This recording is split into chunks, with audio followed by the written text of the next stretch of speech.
He's expressing here his anger towards the United States about its support of the Saudi-led coalition.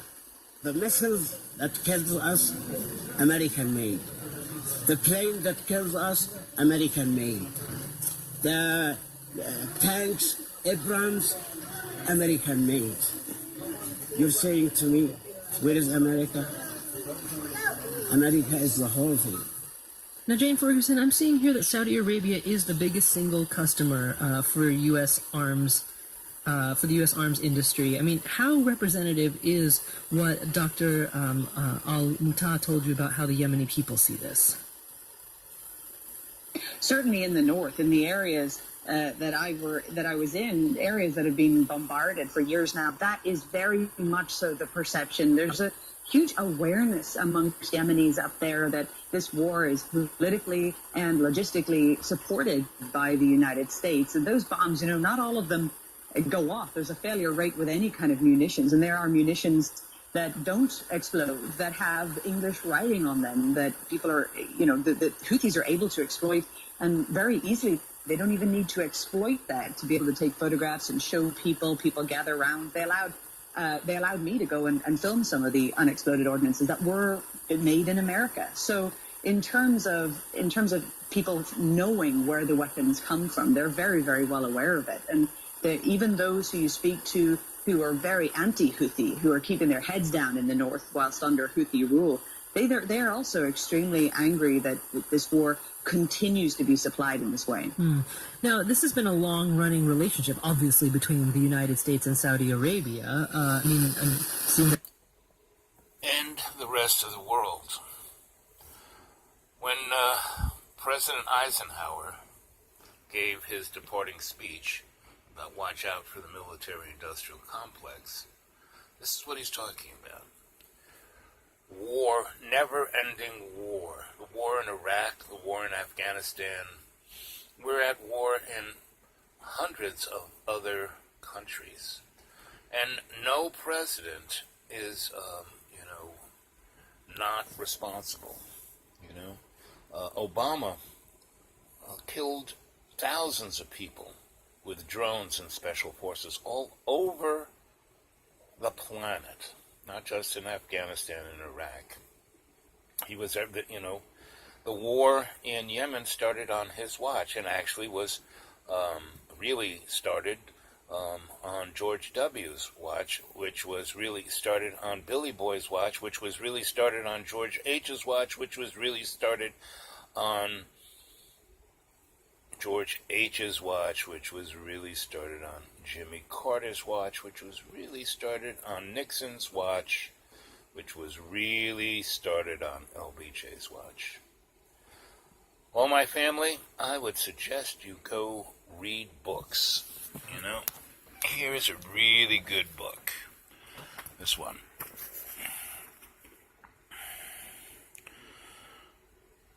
The Pornography of Power.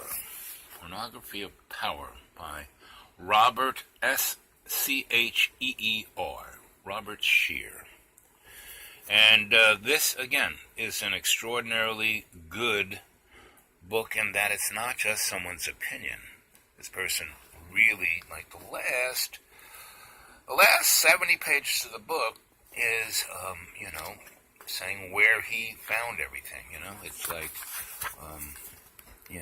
saying every article he got, every place he went and looked. And that's just one book. Books are very good things. You hold them in your hand. Yes, you can hold your Kindle in your hand. Yes, you can, go online. But online, you're reading someone's opinion. Even Wikipedia. Look, Wikipedia, you can erase things because you don't agree with them. Come on. Well, it depends on who you're talking to in terms of who started it. But effectively, if we look at the country in terms of the post-Arab Spring, so we had the former dictator Ali Abdullah Saleh was pushed from power after popular uprising, peaceful uprising initially, and that became violent. And he was pushed from power, and he, in 2014, did what was quite a shocking move at the time, which was form an alliance with a rebel group called the Houthis, who he had been fighting for years. He fought several wars against. In fact, he had brutally bombed them himself for years. And he formed an alliance with them because they were a fighting force, a strong force that were able to come in and retake the capital city and actually sweep south. So they swept westwards all the way to the coast and south all the way down to the southern capital of Aden. Now, they were pushed back. It was then in 2015 that they, whenever they caused the replacement president for Ali Abdullah Saleh Hadi, they caused him to flee the country. That's whenever the Saudis formed this coalition, and they effectively started arming and helping Yemeni forces in the south push back against the Houthis. They pushed them back up north, but that's pretty much where they were unable to advance any further. And in terms of advances on the ground, in terms. Now, this is all just military stuff, but what's really military stuff is dollar signs. You know, we're right in the middle of beginning a trade war, right, with China over, you know, what you buy at the Dollar Tree. Where we really make money is when we sell F-18s and F-16s and cluster bombs and munitions of that sort. You know, each one of those bombs, that cluster bomb, cost $100,000. Right? So, and it enables us to control the political dynamic. So if you crush the infrastructure, look at both Syria and Iraq. These are countries I went to in the early 70s. I was living in Sweden, and I was able to travel. You know, I would get on a Swedish airplane, and when I would go on, they would hand me a Swedish visa. So when I went through customs, I didn't even hand them my passport. And I had an international passport, which, within the context of the EU, was kind of like a visa, you know, a passport. You know, yes, he looked very strange, but I always told people I was from Canada. And so I saw Syria and Iraq in the early 70s and around 74. And it was not, yes, both those governments were Bashar al-Assad and Saddam. They were both Baathists. And who put together the Baathist political structure but the French, the English, and the Americans after World War I and World War II? And those guys worked for us. They were our guy, you know.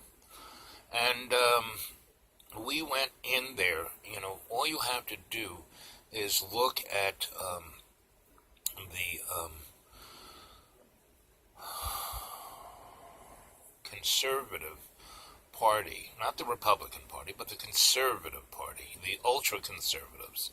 They're fascists, you know. Dick Cheney, you know, Mr. Rumsfeld, George H., you know, George W. was just a little monkey. They wrote this thing called The Plan for a New American Century. Go read that. I mean, all this stuff is available. You can read this stuff. You can see what's going on. And if you view it from your heart rather than your prejudicial mind of opinion, you will be able, or you will be able, you will be forced to be a human being. And if you're not, well, then you're just, you know, a mud puppet, you know. And if you want to know what a mud puppet is, just go on John Birmingham's video channel, you know, John Birmingham on YouTube. You know, go look at that. And so I had a program on John's channel. And I did that on purpose because he was a foil. He was the other side of what I was saying, you know. And what he was all about him. And more than a narcissistic, John's more than a narcissist. He is a poor child stuck. He's imprisoned in his psyche, right? And that's what a good portion of humanity, because our psyche is this prison cell of the illusion of materialism. Because go see what he talks about. All he talks about is his stuff. And how he looks, how he's got. Look at me, come on, I'm an old guy, I'm in fair shape because if I wasn't, I'd be dead, I'm going to, John right now is in the process, because I'm not there. I went back for a week, and he because I talked to him, no one talks to him, I actually talked to him, I made him kind of see what was going on in his life, and he doesn't want to see that. So he kind of bombed me out, meaning last Sunday I woke up to the sound of bug bombs going off, and I was choking, and I couldn't even, even at the, I had to get in my car and drive away. Yet he is there, and he was, I could feel with these bugs biting. Well, there were no bugs there. There was nothing biting him, I would have been bit if he got, but there was nothing. It's his spirit scratching at him. It's the hill. That hill is so psychically and spiritually energized. It's trying to make a last-ditch effort to have someone to love it. Inge and George loved it. The people around them loved it. I loved it. We're all gone. So it's slowly dwindling and going somewhere else. But the energetic lines are so strong there that, what's going to be left instead of the spirit will be the ghost of the spirit. And that's when ghosts are things that, as I was trying to explain the last live chat that John and I had, it's a parallel universe, and it's right there, right? And instead of going, when your bag of water gives out here, which is the avatar of your soul goes, to the next place it's supposed to go. But if you are stuck, like John, you will be stuck there for eternity. And eternity, because the universe is not a linear experience, you may think it's forever, but it's just a snap of the fingers. But that's what war is. Into the country or sick people to get out of the country, then at that point what you really should be doing is in fact trying to do everything you can to ensure that in your military's own action that civilian casualties are minimized, and certainly that abuses and war crimes stop. And what's frustrating is on the Saudi side you've seen much more refutation and denial rather than really taking that question on if they truly did want to minimize harm to Yemenis during this war. Well, Christine, Jane was telling us a little bit earlier that because it's so hard to get into the country, we're not seeing as much of the... That war is going on not just because some geopolitical dynamic. It is the fuel for the spirit of Ares. Go look at the Greek and Roman mythologies of Ares. And he goes, and it goes by other names also. But a good representation of what this is the first movie of Wonder Woman, where she comes out of the veil. She's in this parallel dimension with the women, and they are forced, because the Germans push through that veil and bring war to them, and she, because of who she is, a child of humanity and, unconditional love, of co-creation of love, she has to try to fight it. And she doesn't know how, and she experiences love with our hero, and then she gets stuck here, But the representation of Ares is a very good one, and the representation of war, of the trench warfare, and that it was like right next to everybody else. I mean, the stuff was going on, and they kind of walk deeper and deeper, and they see, the people who were being bombed and killed walking, away from war into other part of France that wasn't being bothered, and people just go on their way, just like us. We've actually been at war since the Civil War. We had the Civil War, really from the War of 1812. America has been the war country because, the Revolution was a joke because the English just stirred the pot because they wanted the French out of there. And they couldn't get them out, all those Indian wars, they couldn't get them out, so they fermented our revolution because they knew we were them. And they had the best army on the planet. They couldn't put out, down a bunch of guys, hiding behind trees. No, sorry to say. No matter what Mel Gibson portrayed in that movie, no. England left and then came back in 1812 and came up the Potomac and killed everyone and burned D.C. to the ground, and the doddering founding fathers were there. And they said, listen, from this point on, we're going to have what is known as a special relationship. And what that is you're our bitches.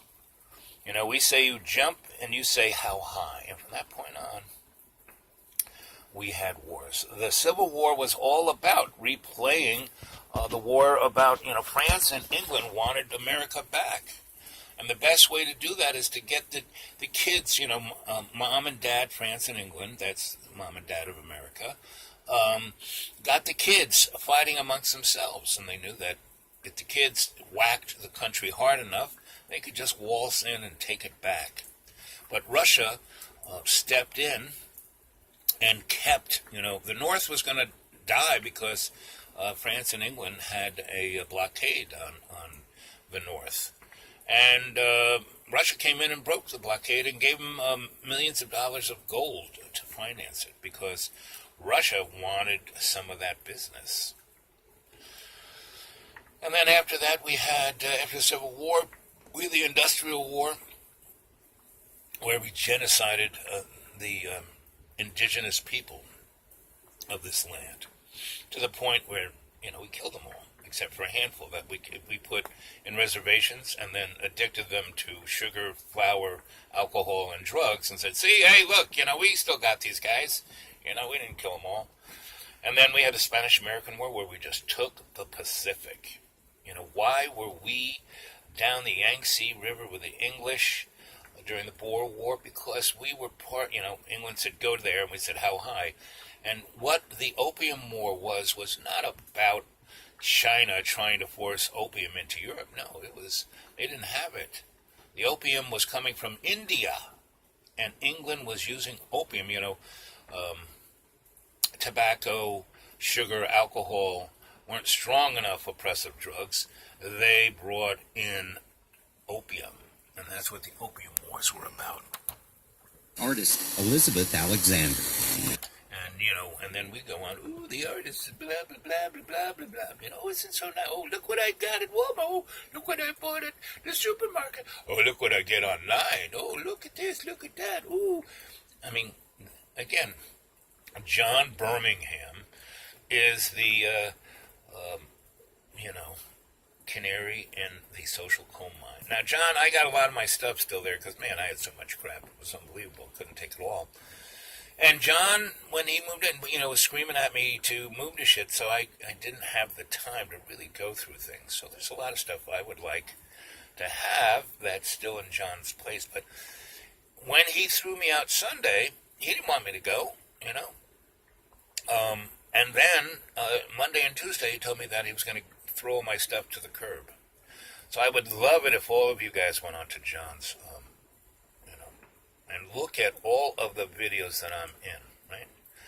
And I keep telling folk, you need to get yourself a little composition book and start looking at all the videos I did there because I left a ton of, everything I do consciously, and I do to serve love's co-creation. Everything I do to try to wake you up. So look at all those videos, take notes, and then look at John's, Look at him working out. Look at him, showing you this. Look at him trying to emulate what I do. And then tell him, John, Leave Al's stuff alone. Stop attacking Al. Stop being mean to Al. Al is your only friend. The guy who you throw, when I say he's thrown me out 26 times, well, after that time he threw me out the 26th time, the day after Christmas, after I made a beautiful meal for him and the girl from Moscow, and she couldn't even stand one day there, and he drank like a pot of coffee, and that was it. I was out on the road. But that's last, December, when that unbelievable cold spell hit the Northeast. And, and I was thrown out into the middle of that snowstorm and then unbelievable cold spell. And it was like being a Yemenis, and I went towards some friends in West Virginia, and they were gone. And I ran into some people who were out into the National Forest living in a cabin that had been there for God knows how long. That had been a party house for all the teenagers of the neighborhood, but these kids were there. And I think I told you the story. They were rich folk, and they didn't even know how to start a fire. I mean, if I hadn't stumbled on them, they had probably froze to death. And then I showed them how to do that, and I had to, wherever I go, I always keep my boogie kit, enough food and water to survive for me and a couple people for 2 weeks. And I have tarps, and I have all those kind of emergent blankets, all those kind of things that would keep you alive. And, I shared with them. And these kids, had all the best stuff, but they had left, and they finished college, they didn't get the job, their dream job, and they were in their parents' basement. And so they said, let's take an adventure before we have to just take any crappy job. So they went up because they heard that the Appalachian Trail was like one long party conga line, which it is. And they left in early September, and this was, a couple days after Christmas, and they had no camping gear. They had, they had like, flip-flop shoes, It's amazing they were still alive, but they were just living on the kindness of folk, and here they kind of got stuck. Just like John is stuck, they were stuck, and they didn't know what to do, and I, bumped into them and helped them learn how to start a fire. This one guy said, I said, there's a fireplace, it's a wood stove, why don't you have a fire? Well, we have to go to Lowe's and buy wood. No, $8 little, lumps of wood, no, not going to work, sorry. Anyway, on that. Ambassador Gerald Firestein joins us from Washington. He's former U.S. ambassador to Yemen, a post that he served in between 2010 to 2013. And he's director of government relations, policy, and programs at the Middle East Institute. Ambassador Firestein, welcome to On Point. Hi, Megna, and thanks for having me on today. Thank you for joining us and for your patience here, because there's a lot of detail that we had to get through in order to help us understand really this moment now in Yemen. A little bit earlier, we heard Christine Beckerle say the U.S. has leverage here to do something. I mean, do you agree with that? And if so, what leverage does the United States have? Well, I think that the United States certainly has a role to play, and that we should be engaged. We should be talking to the Saudi coalition and as well as the Saudi government. coalition. But the important thing to remember is This guy is just another sock puppet, Go to the Council on Foreign Relations and go see because there was a guy there who I studied with. His name was Dr. Quigley. And he had an amazing, he had a seat from World War, One on to the day he died. And, the brothers,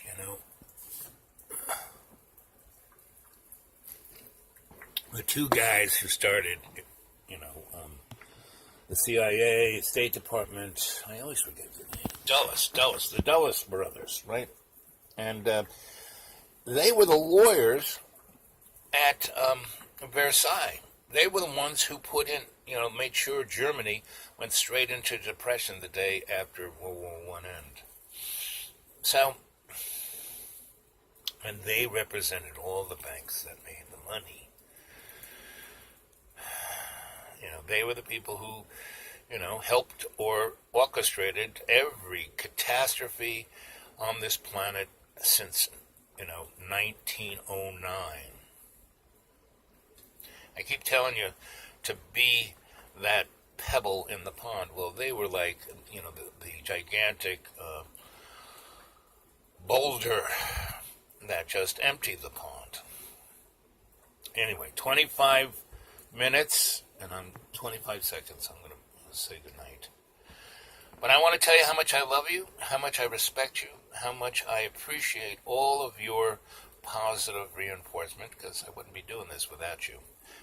This is what co-creation of love is about, right? And, I talk about John, it's only because I love him. Okay,